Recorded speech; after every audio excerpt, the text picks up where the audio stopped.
Mid-sermon, a wolf enters a small-town church and approaches the priest. The congregation is terrified, but what the wolf does next reveals a message that leaves them deeply moved. And if you cherish your family and love stories like this, don't forget to subscribe to our channel and avoid 10 years of bad luck.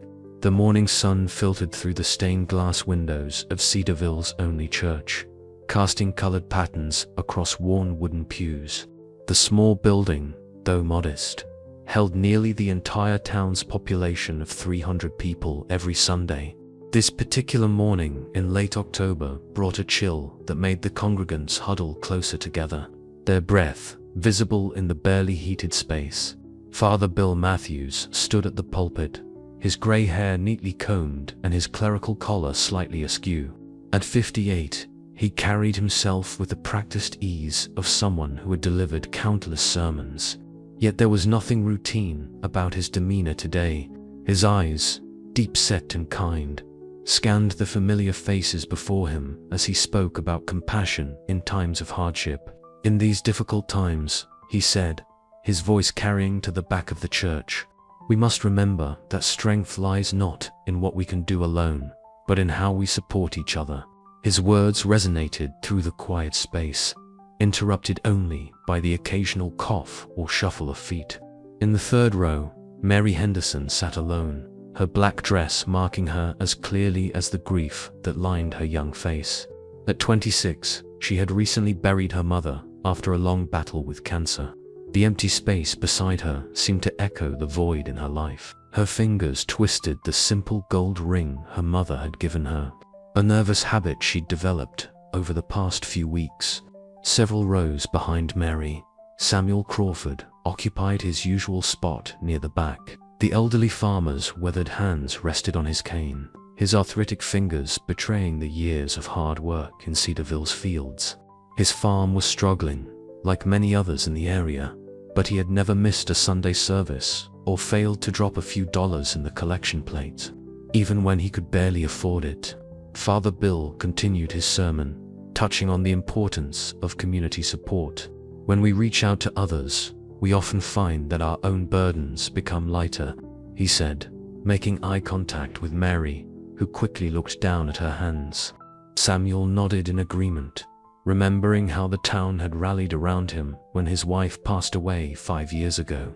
They had brought food, helped with the harvest, and simply sat with him during those long, quiet evenings.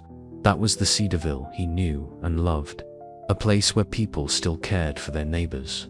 The church's heating system hummed in the background, a sound so familiar that most parishioners had learned to tune it out. The old building creaked and settled, its wooden bones adjusting to the morning warmth. Outside, dead leaves skittered across the gravel parking lot, and the wind whistled through the gaps in the church's aging window frames.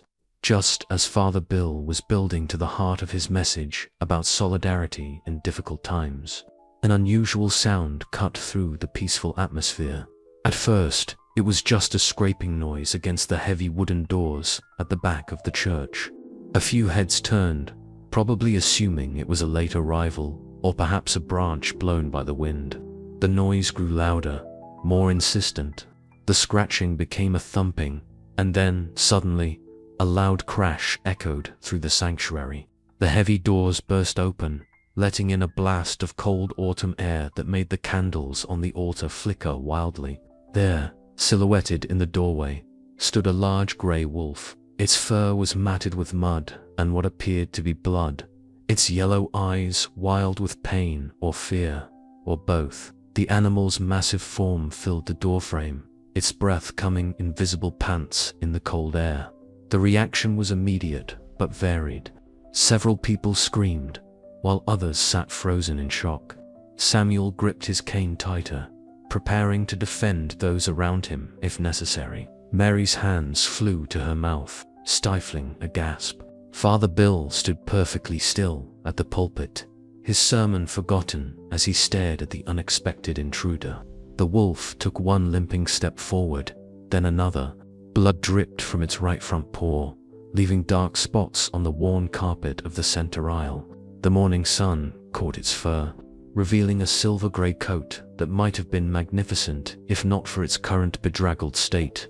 In that moment, as fear and confusion rippled through the congregation, none of them could have known that this terrifying interruption would become the catalyst for profound changes in their community. They couldn't have guessed that this wounded predator would teach them more about compassion than any sermon ever could. The silence in the church felt heavier than any sermon. The wolf's labored breathing echoed off the high ceiling as it made its way down the center aisle. Despite its obvious injury, the animal moved with a deliberate grace that seemed almost purposeful. Blood continued to drip from its front paw, marking each step with a dark stain on the carpet. Father Bill remained at the pulpit, his hands gripping the wooden edges. Years of experience had taught him to stay calm in crisis situations, but this was entirely new territory. The wolf was easily the size of a small adult, its shoulder reaching past most of the pews. Yet something in its demeanor struck him as unusual. There was no aggression, no bared teeth, no threatening posture. The congregation remained frozen, many holding their breath. Parents pulled children closer, and several men positioned themselves protectively in the aisles. The only sound was the click of the wolf's claws on the wooden floor between carpet runners and its heavy breathing. When the wolf reached the front of the church, it did something completely unexpected. Instead of attacking or continuing toward the side exits, it slowly lowered itself to the ground at the base of the pulpit. The movement was careful, calculated, as if it was trying not to startle anyone. Its yellow eyes fixed on Father Bill with an intelligence that made the priest's breath catch in his throat. "Stay very still," Samuel whispered from his position, though no one needed the warning. The entire congregation watched, as if hypnotized, as the wolf laid its head on its paws, wincing visibly when its injured limb touched the floor. Father Bill felt something shift inside him. The fear that had initially gripped his chest began to loosen as he studied the animal more closely. The wolf's eyes held no malice. Instead, they seemed to plead for something. Understanding, help. He couldn't quite name it, but the connection was undeniable. Taking a deep breath, Father Bill stepped down from the pulpit. Several gasps erupted from the congregation, and he heard Samuel's sharp intake of breath. "Father, don't," someone whispered urgently, but he raised his hand for silence. "I don't believe it means us harm," he said quietly, his voice steady despite his racing heart. The wolf's ears perked up at his words, tracking his movement as he slowly descended the last step. Now they were on the same level, barely 6 feet apart. Father Bill began speaking, not in his sermon voice, but in the gentle tone he used when counseling troubled parishioners. "You're hurt," he said to the wolf, feeling somewhat foolish but unable to stop himself. "You've come a long way for help, haven't you?" The wolf's response was subtle but clear.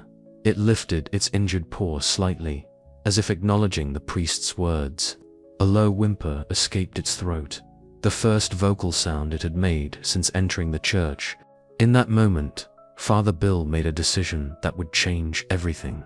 He began sharing a story he'd never told his congregation before. "When I was younger," he said, his voice carrying in the silent church, "I found myself lost in the mountains during a hiking trip. I was injured, scared, and alone. The night was closing in, and I had no idea which way to go." He paused, noticing how the wolf's eyes remained fixed on him, almost as if understanding. "I prayed, of course," he continued, "but what saved me wasn't divine intervention in the form I expected. It was a search party, strangers who gave up their time and risked their safety to find someone they didn't even know." His eyes swept across the congregation as he spoke. "Sometimes help comes in unexpected forms. Sometimes those we fear might be the ones who need us most." The wolf's posture relaxed slightly as Father Bill spoke, its breathing becoming less labored. The priest's words seemed to have a calming effect, not just on the animal, but on the entire congregation. The initial panic began to subside, replaced by a mixture of curiosity and concern. Mary, who had been watching intently from her seat, slowly stood up. Her movement drew all eyes, including the wolves, but she didn't flinch under the attention. Instead, she took a small step toward the aisle, her face showing more animation than it had in weeks. "Father," she said softly, "I think I know what to do." "My mother," her voice caught slightly, but she pressed on. "My mother taught me about treating injured animals. We used to help at the wildlife sanctuary outside town." The connection that had begun with Father Bill seemed to expand, drawing in Mary, then Samuel, who also stood, leaning on his cane. The atmosphere in the church transformed gradually from one of fear to one of purpose. The wolf had come to them for help, and somehow, that simple fact was awakening something in all of them, a reminder of their own capacity for compassion, even in the face of their fears. The stillness in the church took on a different quality as Father Bill continued speaking, his voice growing stronger with each word. "You see," he said, moving to stand between the wolf and the congregation, "sometimes our greatest fears become our greatest opportunities to show who we truly are." Mary stepped fully into the aisle now, her black dress a stark contrast against the warm wooden pews. The grief that had isolated her for weeks seemed to crack slightly as she focused on the immediate need before her. "Most wild animals," she explained, her professional knowledge breaking through her usual reserve, "only approach humans when they're desperate. This wolf must have traveled far to find help." The congregation listened intently as Mary shared what she knew about wildlife behavior, but it was her next words that truly captured their attention. "My mother," she said, her voice wavering slightly, "always said that helping others was the best medicine for a broken heart. I didn't understand what she meant until now." Samuel's weathered hand gripped his cane tighter as he stood, commanding attention without speaking. When he finally did, his voice carried the weight of his years. "I've been farming these lands for over 5 decades, he said, "and I've seen plenty of wolves in my time, but never one like this." He paused, looking at his neighbors. "Never one that showed such trust." The elderly farmer then did something unexpected. He began sharing his own struggles. "My farm's been failing," he admitted, words that clearly cost him pride to speak. "I have been too proud to ask for help, too scared to admit I couldn't handle it alone." His eyes moved from face to face in the congregation, but looking at this wolf, who had the courage to seek help despite its fears, "I realize how foolish I've been." Father Bill seized this moment of openness. "Samuel, you're not alone in your struggles. Many in our community are facing difficult times." He gestured to the wolf, still lying quietly at the base of the pulpit. "Perhaps this unexpected visitor is teaching us something vital about community and trust." People began shifting in their seats, some nodding in agreement, others wiping away tears. The atmosphere in the church transformed as individuals started speaking up, sharing their own challenges and fears. A young mother admitted she couldn't afford her children's school supplies. An elderly widow confessed to going without her medication to pay her heating bill. A teenager spoke about his family's struggle with his father's job loss. Each confession seemed to strengthen rather than weaken the speaker, as if the wolf's vulnerability had given them permission to be vulnerable themselves. The animal watched each person who spoke, its intelligent eyes following the conversations as if understanding the significance of what was unfolding. Mary found herself moving closer to the front of the church. "We could start a community support network," she suggested, her voice stronger than it had been in weeks. "My mother used to organize something similar at her church in the city." The idea spread through the congregation like a wave. People began turning to their neighbors, discussing possibilities in hushed but excited tones. Samuel added his own suggestion about organizing a harvest share program, where successful farms could help struggling ones through difficult seasons. Father Bill watched as his congregation transformed before his eyes.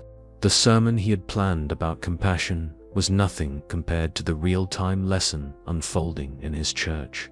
The wolf's presence had somehow broken down walls that his words alone had never been able to penetrate. "This is what true faith looks like," he said, raising his voice to be heard over the growing discussions.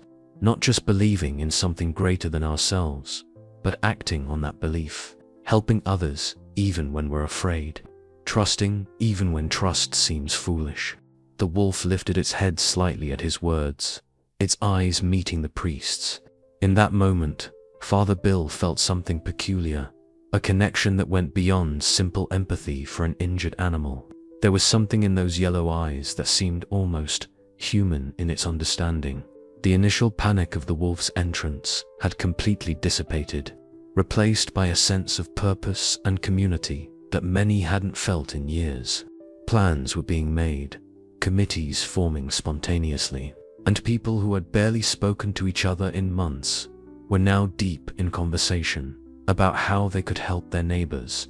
Father Bill's decision to treat the wolf's injury right there in the church came as naturally as any sermon he'd ever delivered. "Mary," he called, "would you help me with this?" His calm demeanor helped maintain the newfound peace in the sanctuary. Mary moved forward with purpose, her previous hesitation replaced by professional focus. "We'll need clean water, cloth for bandages, and any first aid supplies the church has," she said, her voice steady. Several congregation members immediately volunteered to gather the supplies from the church's small medical kit and kitchen. Samuel contributed his knowledge as well. "There's yarrow growing in the church garden," he said. "My wife used to say it helped stop bleeding." A young boy was quickly dispatched to gather the herbs under Samuel's specific instructions. The wolf remained surprisingly still as Father Bill and Mary approached. Its yellow eyes tracked their movements, but there was no growling, no signs of aggression. Up close, they could see that the wound was deep, likely from a trap or sharp metal debris. The fact that the animal had managed to travel to the church in this condition was remarkable. "Easy now," Father Bill murmured as he knelt beside the injured animal. The congregation watched in tense silence as he slowly reached out his hand, letting the wolf catch his scent. The animal's nose twitched, and then, in a gesture that drew gasps from the onlookers, it gently pressed its head against the priest's palm. Mary worked efficiently, cleaning the wound with warm water and antiseptic from the first aid kit.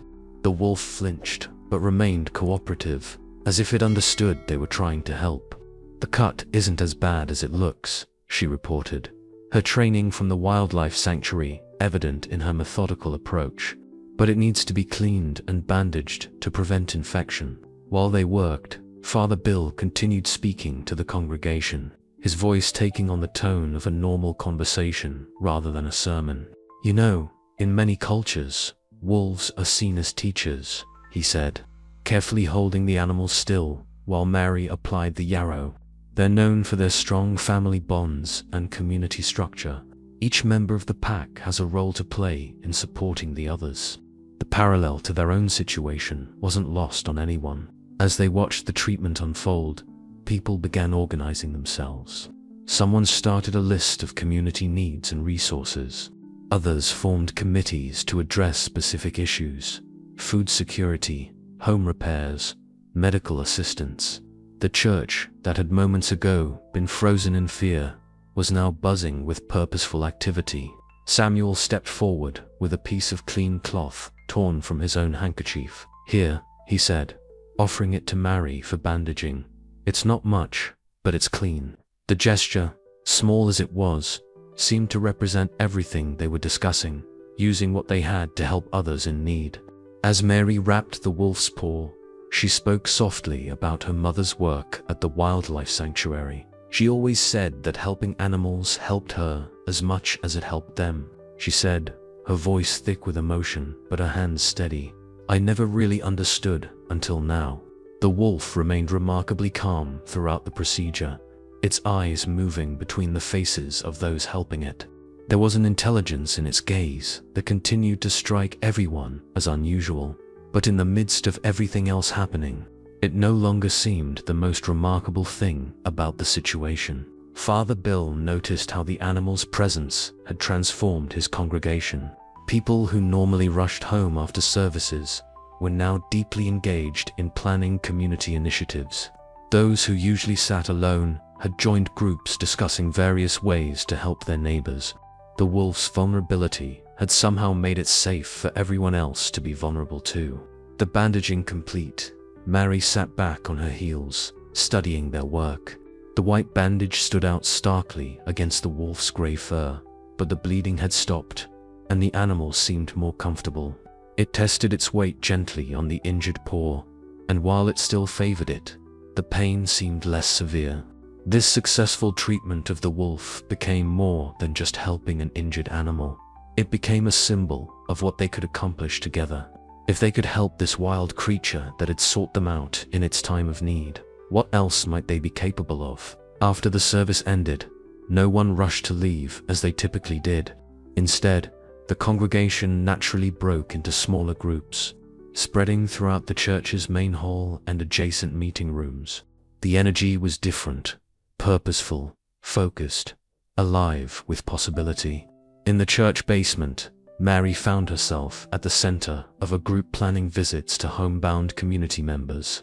Her experience with her mother's illness gave her unique insight into what isolated people really needed. "It's not just about bringing food or supplies," she explained, her voice stronger than it had been in weeks. "Sometimes people just need someone to sit with them, to listen." The group around her nodded, taking notes and offering suggestions. Mrs. Thompson, who worked at the local pharmacy, spoke up about elderly residents who struggled to pick up their prescriptions. Mr. Johnson, who owned the hardware store, mentioned several homes that needed basic repairs before winter. What had started as a simple idea was quickly evolving into a comprehensive community support system. Meanwhile, in the main hall, Samuel had drawn a rough map of Cedarville on a large piece of paper, marking the locations of farms and households that might need assistance. His knowledge of the community, built over decades of farming in the area, proved invaluable. "We need to think about this systematically," he said, his farmer's pragmatism shining through. "Every farm that produces food is connected to every family that needs it." Father Bill moved between groups, listening more than speaking. He watched as people who had barely interacted before worked together, planning and organizing. The wolf's unexpected visit had broken down invisible barriers that had separated members of his congregation for years. In one corner, a group of teenagers volunteered to create a website and social media presence for the new initiative. "We can use it to coordinate volunteers and track needs," explained Jenny Parker, a high school senior who usually spent services staring at her phone. Now she was actively engaged, teaching older members how technology could support their efforts. The practical aspects of organization began to take shape. Committees were formed, responsibilities assigned, and schedules drafted. Someone suggested the name Wolf's Pack Community Alliance, and it stuck, a reminder of the strange event that had catalyzed their efforts. What amazed Father Bill most was how people naturally gravitated toward roles that suited their skills and resources. The local accountant offered to handle financial organization. A retired nurse volunteered to coordinate medical assistance. Even those who had little to give in material terms found ways to contribute through time and effort. As the planning progressed, the conversation expanded beyond immediate needs to long-term community development. "We could start a community garden in the spring," suggested Sarah Miller, who had experience in urban farming. "It could provide fresh produce for families in need and teach kids about growing food." The initiative was rapidly becoming more than just a church project. People began reaching out to friends and family members who didn't attend services, recognizing that community support shouldn't be limited by church membership. The boundaries between church and community were blurring in the best possible way. By mid-afternoon, what had started as a spontaneous response to an unusual event had transformed into a well-organized community support network. Contact lists were compiled, resource inventories created, and action plans developed. The energy in the church remained high, fueled by a sense of purpose and possibility that many hadn't felt in years. Through it all, there was an underlying current of amazement at how this had all started, with a wounded wolf choosing their church as a sanctuary. The symbolism wasn't lost on anyone, and it added a almost mystical quality to their efforts. The afternoon sun cast long shadows through the church windows when the wolf finally stirred from its resting place. The bandage on its paw stood out stark white against its grey fur as it rose carefully to its feet.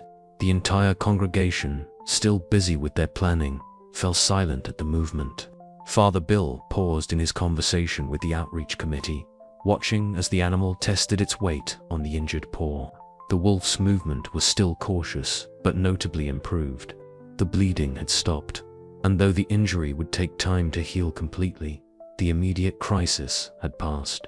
The wolf's departure, like its arrival, commanded everyone's attention. It moved with deliberate grace toward the church doors, but this time there was no fear in the congregation. Instead, people stepped back respectfully, creating a clear path. The animal's presence, which had initially caused panic, now felt almost ceremonial. Before reaching the door, the wolf stopped. In a moment that would be recounted countless times in the weeks to come, it turned and faced the congregation. Its yellow eyes swept across the gathered faces, lingering on Father Bill, Mary, and Samuel. There was something in that gaze, something that made several people shift uncomfortably with its intensity and apparent intelligence. Mary stepped forward slightly, her hand instinctively reaching out. "Will we see you again?" she asked softly, surprising herself with the question. The wolf's ears twitched at her voice, and for a brief moment, its eyes locked with hers. In that connection, Mary felt something she couldn't explain, a sense of purpose and understanding that went beyond words. Samuel leaned on his cane, watching the exchange with keen interest. His years of experience with wildlife had taught him that animals rarely behaved this way. This wolf was different, its actions too deliberate, its understanding too acute. He kept these thoughts to himself, but his grip on his cane tightened as he observed. The wolf's gaze finally settled on Father Bill. The priest stood perfectly still as the animal seemed to study him. Then, in a gesture that drew gasps from the congregation, the wolf dipped its head slightly, almost like a bow, before turning back toward the doors. The heavy wooden doors had been propped open earlier to let in fresh air, and through them, the late afternoon light created a golden pathway. The wolf moved toward it with measured steps, its injured paw causing only a slight limp now. As it reached the threshold, it paused one final time, silhouetted against the autumn sun. That image, the magnificent creature framed in golden light, burned itself into the memories of everyone present. It stood there for a moment, like a painting come to life, before stepping out into the world beyond. The sound of its paws on the gravel path grew fainter until it disappeared altogether. No one moved for several long moments after the wolf's departure. The silence in the church was profound, filled with the weight of what they had witnessed and what they had begun. Finally, Father Bill spoke, his voice soft but clear in the quiet space. "Sometimes," he said, "the most profound messages come to us in unexpected ways." He looked around at his congregation, noting how they had unconsciously drawn closer together. This wolf sought sanctuary among us, and in helping it, we found something we didn't know we were looking for. The words hung in the air, heavy with truth. The plans they had made, the connections they had formed, all of it had started with an injured wolf choosing their church as its refuge. As the congregation slowly returned to their discussions and planning, there was a new depth to their purpose, a sense that they were part of something larger than themselves. The days following the wolf's visit transformed Cedarville in ways no one could have predicted. The initial enthusiasm didn't fade as skeptics might have expected. Instead, it crystallized into concrete action. The Wolf's Pack Community Alliance moved from concept to reality with remarkable speed. Mary found herself at the center of the elderly outreach program, coordinating visits to seniors who lived alone. Her quiet grief over her mother's passing began to shift as she channeled her experience into helping others. Each morning, she would review the day's schedule of visits, matching volunteers with residents who needed company or assistance. Mrs. Anderson needs help with her grocery shopping, she explained to a group of volunteers gathered in the church basement. And Mr. Peterson hasn't had anyone check his medication schedule since his daughter moved away. Her organizational skills, honed during her mother's illness, proved invaluable in managing the growing program. Samuel's contribution took a different form. Despite his own financial struggles, he opened his farm as a gathering place for other farmers to share resources and knowledge. The old barn, once a symbol of his private troubles, became a community hub where people traded equipment, seeds, and expertise. You see, he explained to a group of younger farmers, we've been thinking about farming all wrong. It's not about competing with each other. It's about supporting each other through the hard times. His weathered face showed pride as he watched farmers who had once been rivals now working together to solve common problems. The impact rippled through Cedarville. The local grocery store started a food share program where customers could buy extra items for families in need. The hardware store implemented a tool lending system for home repairs. The high school students created a tutoring network for younger children whose families couldn't afford extra help. Father Bill watched these changes with quiet satisfaction. His Sunday sermons now often incorporated updates on community projects, celebrating successes and addressing challenges. The church had become more than a place of worship. It was the heart of a community rediscovering its strength. One particular success story stood out. The Jensen family had been on the verge of losing their home after Mr. Jensen's accident left him unable to work. Within weeks of the new initiative, volunteers had repaired their roof. Community members had organized a fund for medical bills, and Mrs. Jensen found work through the network's job-sharing program. The transformation wasn't just in grand gestures, but in small, daily acts of kindness. People began checking on their neighbors more frequently. Shopping for elderly residents became routine. Younger community members helped with yard work and home maintenance for those who couldn't manage it themselves. Mary noticed the change in herself most profoundly. The overwhelming grief that had consumed her began to ease as she threw herself into helping others. Mum would have loved this, she told Father Bill one afternoon, managing a genuine smile. She always said that helping others was the best way to heal yourself. Samuel, too, found new purpose. His farm, while still struggling financially, became a symbol of community resilience. He started teaching young people about sustainable farming practices, passing on generations of knowledge. The wolf showed us something important. He often said, "Sometimes you have to trust others to help you find your way." The initiative's success attracted attention from neighboring towns. Visitors came to study how Cedarville had managed to create such an effective community support system. Local news outlets ran stories about the miracle of Cedarville and the mysterious wolf that had started it all. But for those who had been present that Sunday, the true miracle wasn't in the wolf's appearance. It was in how the community had responded. The animal's vulnerability had somehow given them permission to acknowledge their own needs and the strength to reach out to others. The story of Cedarville's transformation began to spread beyond the town's borders. At first, it was just a small article in the county newspaper. Small towns' unexpected visitor sparks community revival. But like ripples in a pond, the story expanded outward, catching the attention of larger media outlets. A regional news station sent a crew to cover what they called the Wolf's Pack phenomenon. The reporter, initially skeptical, found herself drawn into the genuine warmth of the community's efforts. Her piece, featuring interviews with Father Bill, Mary, and Samuel, aired during prime time and resonated with viewers across the state. "Tell us about the wolf," reporters would ask, their cameras rolling. Father Bill became adept at telling the story, though he always emphasized that the wolf wasn't the real story. The community's response was, "The wolf showed us our own capacity for compassion," he would say. Everything else came from the people themselves. Mary found herself unexpectedly in the spotlight when a national magazine wanted to feature her story. They were fascinated by how she had transformed her grief into community action. "I never wanted to be interviewed," she admitted to Father Bill. "But if our story can inspire other communities, maybe that's what matters." The church began receiving visitors from other towns and cities, people curious to see where it had all begun. Some came seeking guidance on starting similar programs in their own communities. Others simply wanted to sit in the space where the wolf had appeared, as if the church itself had become a kind of shrine to community spirit. Samuel's farm turned into a model for community-supported agriculture.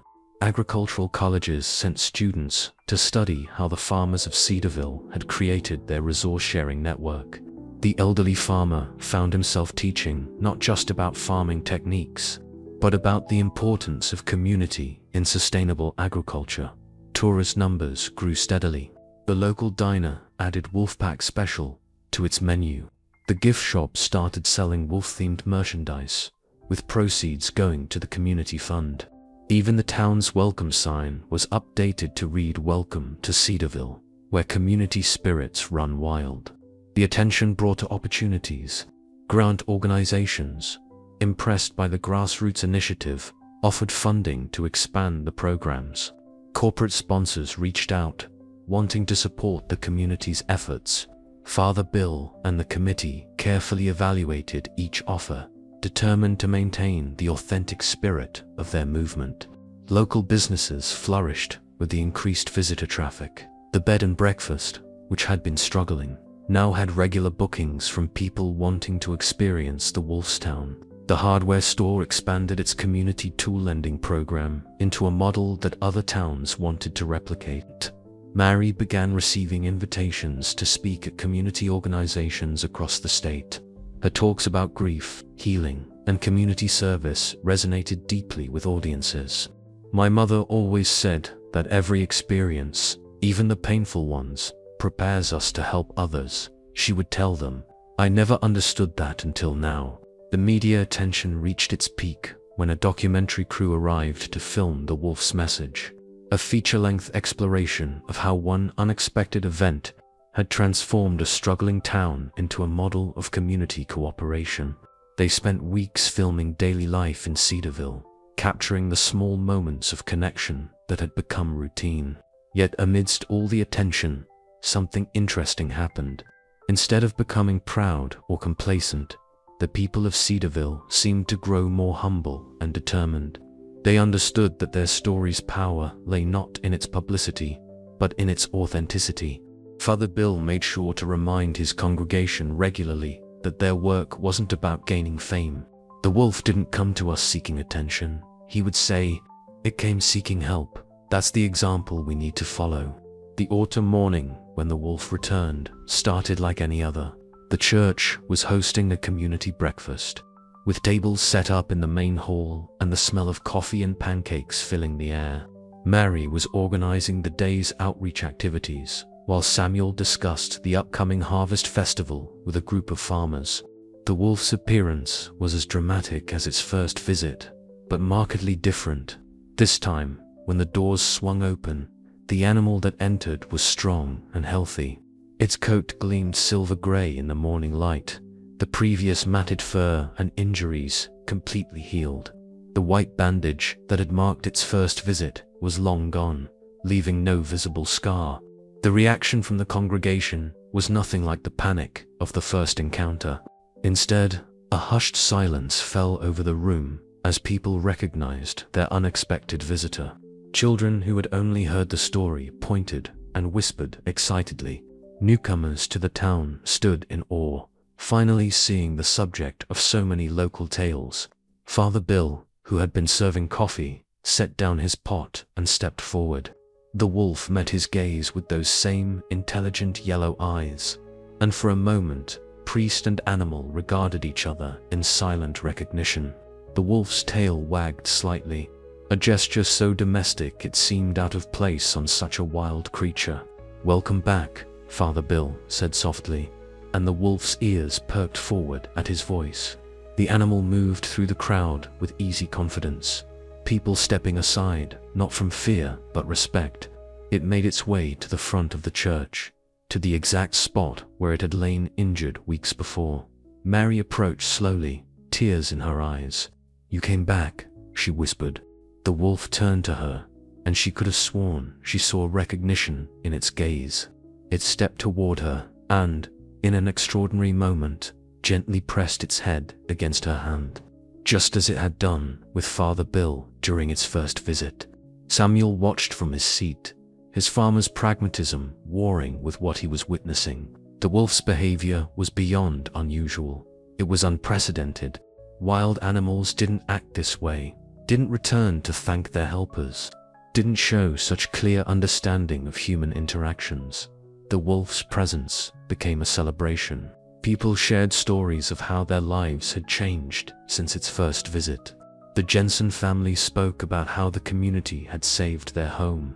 Elderly residents described how they no longer felt alone. Young people talked about their new sense of purpose. But beneath the joy of reunion, there was something else. Something in the wolf's demeanor that suggested purpose. It moved through the church with deliberate steps, stopping at different groups, seeming to listen to conversations. Its behavior was so intentional that even the skeptics in the crowd began to shift uncomfortably. Then, as the morning progressed, the wolf did something even more unusual. It began to pace in front of the altar, its movements becoming increasingly purposeful. Its yellow eyes seemed to glow with an inner light, and its presence commanded attention in a way that felt almost supernatural.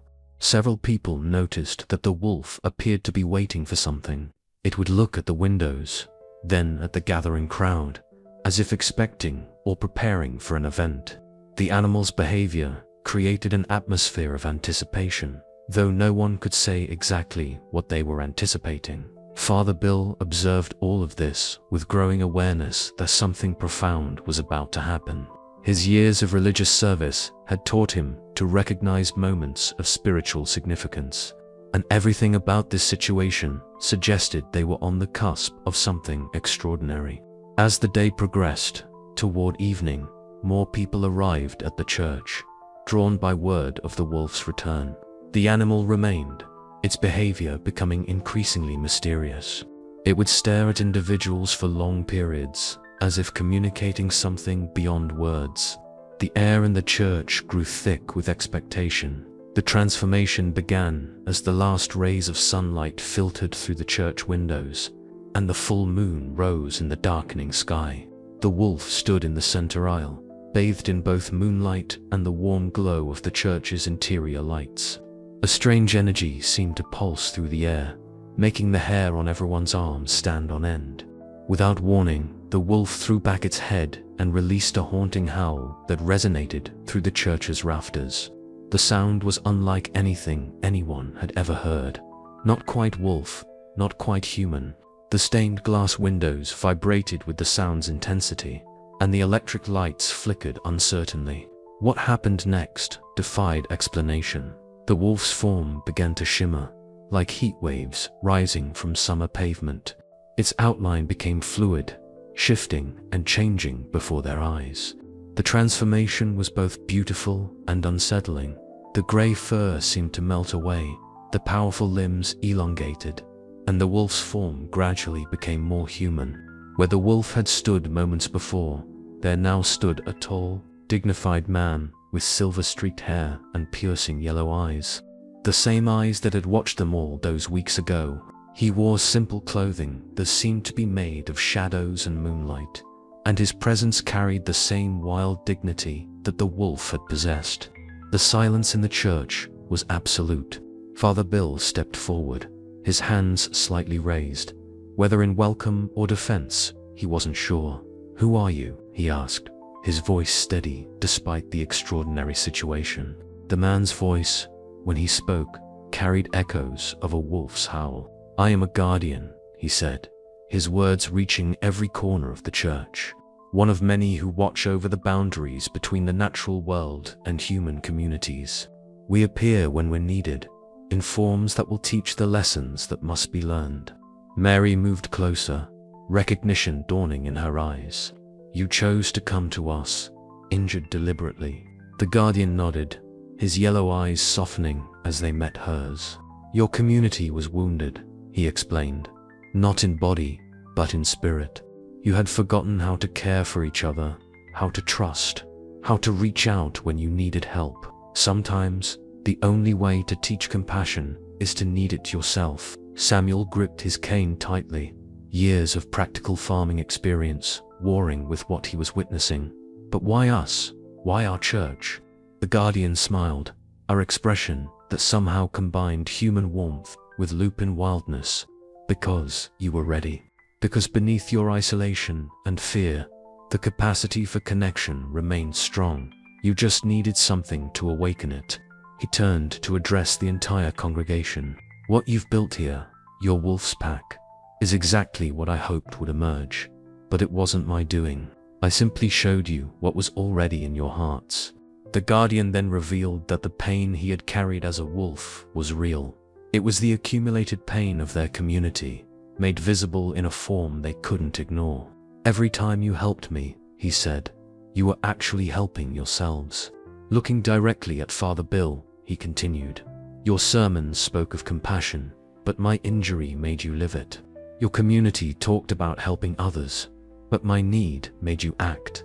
Sometimes the most powerful teachings come not from words, but from the opportunity to be what we aspire to be. The revelation transformed everything they thought they had understood about the past weeks. Every committee formed, every outreach program established, every connection made, all of it had been genuine. But it had also been part of a larger lesson in human connection and community. As his form began to shimmer again, preparing to return to his wolf shape, the Guardian left them with one final message. The magic that brought you together isn't in my transformation, it's in yours. Keep building, keep connecting, keep helping. That's the real miracle of Cedarville. The wolf returned, stood for a moment looking at them all with those knowing yellow eyes, then turned and walked out of the church. This time, no one expected it to return. They had received its message, learned its lesson, and been transformed by its presence. The story of the Wolf of Cedarville became more than just a local legend. It became a reminder that sometimes the most profound changes come not from grand gestures or dramatic events, but from simple acts of kindness and the courage to help others even when we're afraid. And if visitors to Cedarville sometimes report seeing a silver-gray wolf watching the town from the surrounding hills, well, the locals just smile and continue their work, knowing that the real magic isn't in the wolf's appearance, but in what it taught them about themselves.